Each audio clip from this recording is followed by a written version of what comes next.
Assalamualaikum warahmatullahi wabarakatuh. Selamat pagi.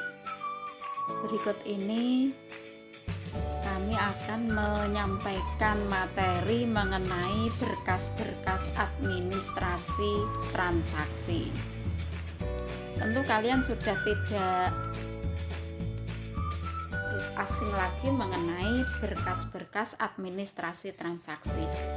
Apa itu administrasi transaksi?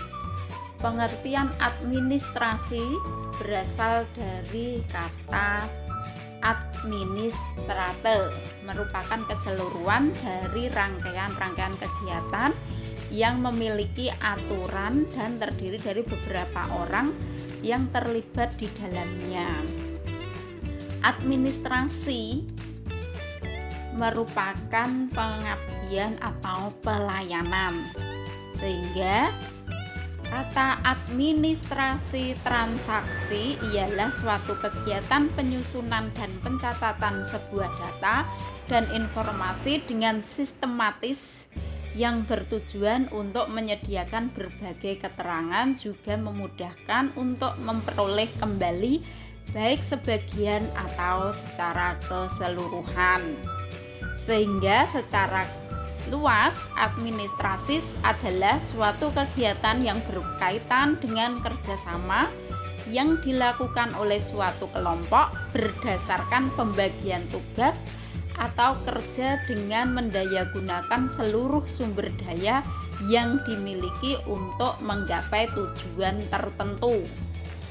Unsur-unsur administrasi terdiri dari 3, yaitu kegiatan, kerjasama, dan sumber daya pendukung.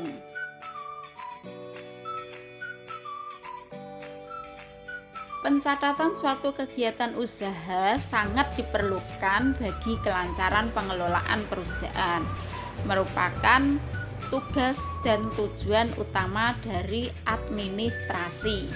Adapun maksud dan tujuan administrasi adalah memantau kegiatan-kegiatan perusahaan. Yang kedua, mengevaluasi kegiatan-kegiatan pengorganisasian perusahaan, menyusun program pengembangan usaha, dan mengamankan kegiatan usaha dan organisasi perusahaan.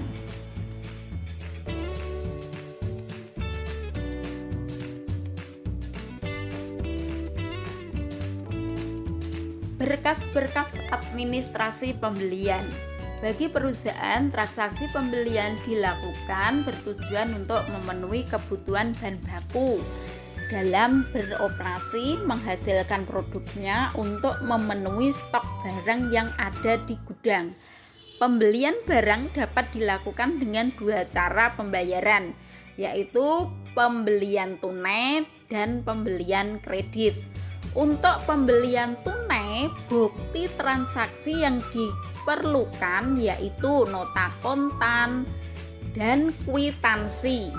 Sedangkan pembelian kredit itu kita bisa menggunakan faktur.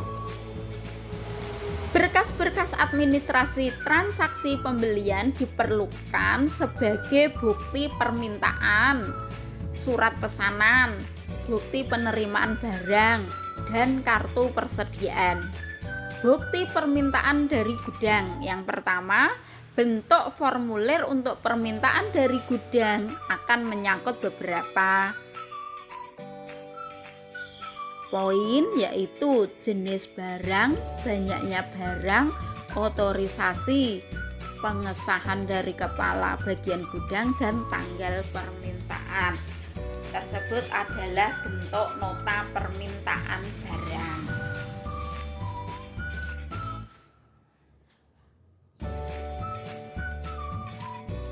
Yang kedua, surat pesanan. Untuk menjamin keabsahan pesanan dan untuk meyakinkan supplier, maka pesanan seharusnya dibuatkan surat pesanan. Untuk membuat surat pesanan, bagian pembelian melihat daftar harga dan persyaratan yang diajukan oleh beberapa supplier, sehingga dapat memilih supplier mana yang lebih menguntungkan bagi perusahaan. Dalam surat pesanan itu mencantumkan beberapa hal. Yang pertama, kepala surat yang terdiri dari nama, alamat, nomor telepon perusahaan. Yang kedua, nama perusahaan atau dari nama supplier. Yang ketiga, jenis dan merek barang yang dipesan. Keempat, harga barang yang dipesan. Kelima, kesanggupan pembayaran. Keenam, tanggal pesanan.